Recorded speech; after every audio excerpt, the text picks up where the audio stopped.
Jadi apa yang mengenai kamu di bumi maupun ada pada diri kamu, anggap saja itu, yakini saja sebagai qada qadar. Supaya kamu tidak putus asa apa yang sudah terlewatkan dan tidak bangga dengan apa yang kamu udah.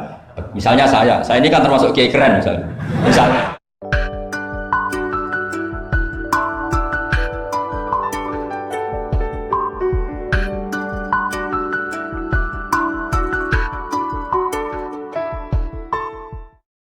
Ya. Masalah keimanan. Tanya apa ngeluh? Kalau tanya boleh ya gimana? Masalah keimanan tentang qada dan qadar. Oh iya. Kalau qada dan qadar itu kita sudah ditentukan oleh Allah, kenapa masih dimintai pertanggungjawaban nanti di akhirat? Oh iya. Betul. Ya seperti mukadimah saya tadi ya. Jadi ngaji itu harus kafah. Kafah itu artinya komplit. Jadi Nabi dalam banyak hal yang momennya tepat ya menganalisis dengan qada qadar, tapi dalam banyak hal juga melarang orang membicarakan qada qadar. Jadi misalnya gini, kamu kadung ditakdir pernah punya dosa dan kamu ingin tobat, maka dosa yang masa lalu anggap saja qada qadar, terus keinginan tobat itu anggap aturan syariat. Jangan lalu setelah qada qadar kamu tidak berkeinginan tobat. Ini penting saya utarakan karena Nabi itu ngendikan pasti dua kali. Saya jamin di setiap konteks sosial Nabi pasti ngendikan dua kali. Dua kali itu dua solusi. Nabi pernah ngendikan idza dzikiral qadar fa'amsiku wa idza dzikra ashabi fa'amsiku. Jika umatku telah menjustifikasi qada dan qadar fa'amsiku, kamu jangan ikut-ikut. Karena nanti akan yang zina enggak apa-apa, saya sudah qada qadar, yang maling ya enggak apa-apa karena sudah qada. Wah bahaya, bisa hancur syariat kalau seperti itu. Tapi ada banyak hal yang Nabi mengisnadkan itu ke qada qadar. Kayak cerita Nabi Musa dan Nabi Adam. Ada kan di hadis Sahih itu jelas. Ini dengerin ya, ini betul di hadis Sahih. Nabi Musa itu saking Israelnya, memang beliau orang apa? Pertama, semua Nabi kan pasti ngalami diangkat ke alam roh. Nabi loh ya, tidak sampean Nabi. Sampean tidak usah ambisi begitu, Nabi ini. Ketika beliau diangkat di alam roh itu ketemu Nabi Adam. Padahal Nabi Adam kan Abul Basar, tokoh utama ada. Pertama ketemu langsung ngomong gini, anta Adam, kamu betul yang namanya Adam? Ya saya Adam. Antal ladzi akhrajtan nasa minal jannati wa asqaitahum. Siapa hadisnya? Antal ladzi akhrajtan nasa minal jannati wa asqaitahum. Gara-gara kamu orang enggak hidup di surga. Jadi kalau sampean marah gara-gara kamu, saya harus cari uang sampai Korea gitu. Coba kalau kita masih di surga enggak perlu kerja di mana? Karena semuanya tersediakan, enggak punya istri jelek, semuanya cantik karena bidadari. Gara-gara jenengan kita harus keluar di bumi dan keluar dari surga. Nabi Adam itu karena orang sepuh ya, beliau santai saja. Anta Musa, kamu betul Musa? Ya, saya Musa. Anta kalimu, ya saya kalimu. Anta Sofio, ya saya. Nabi Adam masih muji-muji rilek. Ini pentingnya orang bijak. Jadi kalau sama nanti ngelawan saya tetap bijak insya Allah. Tapi sampai bisa neraka, ngelawan kiai itu dosa. Dosa sekali, bukan dosa biasa, sangat dosa. Nabi Musa, Nabi Adam masih anta Sofiyo wa anta kalimu.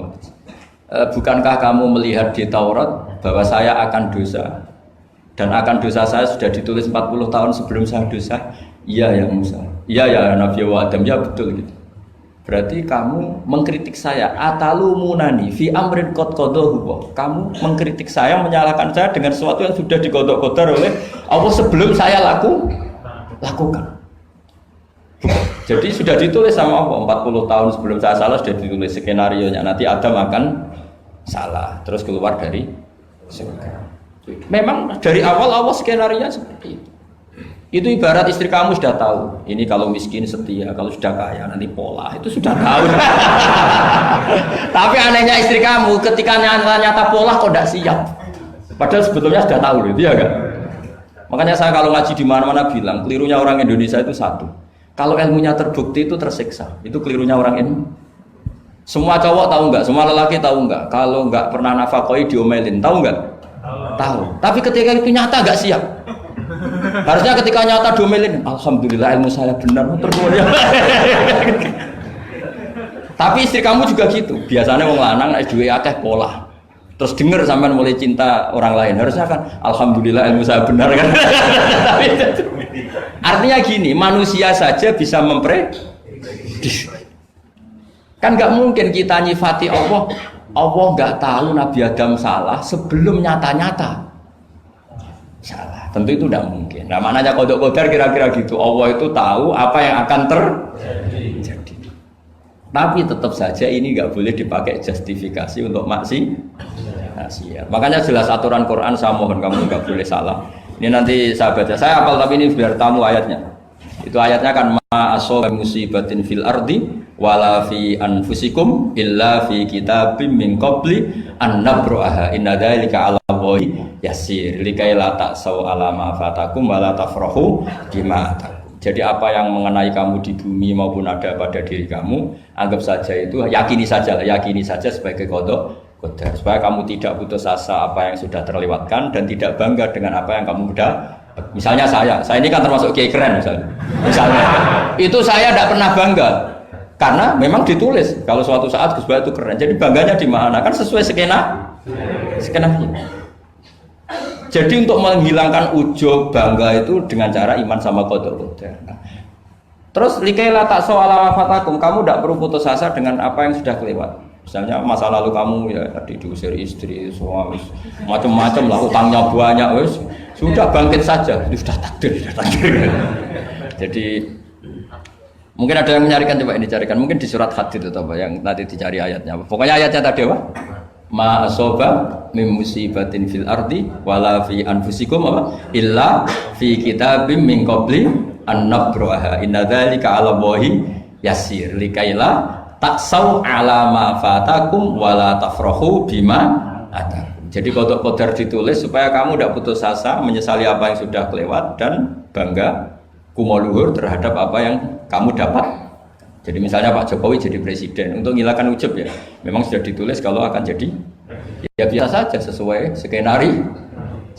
Ya sama seperti sampean suatu saat tua, terus untungmu coplok, terus dredeg-dredeg, kepleset tiba. Soalnya harus senang saja. Zaman kamu muda juga sudah tahu kalau nanti akan seperti itu. Jadi kalau itu terjadi, ya sudah, memang akan seperti itu. Jadi ringan saja. Ini pentingnya ngaji. Jadi sesuatu itu mudah sekali kalau dianalisis dengan dengan ya cukup ya. Satu lagi aja jangan.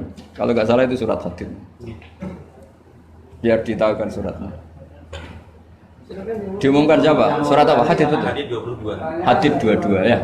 Hadid 22.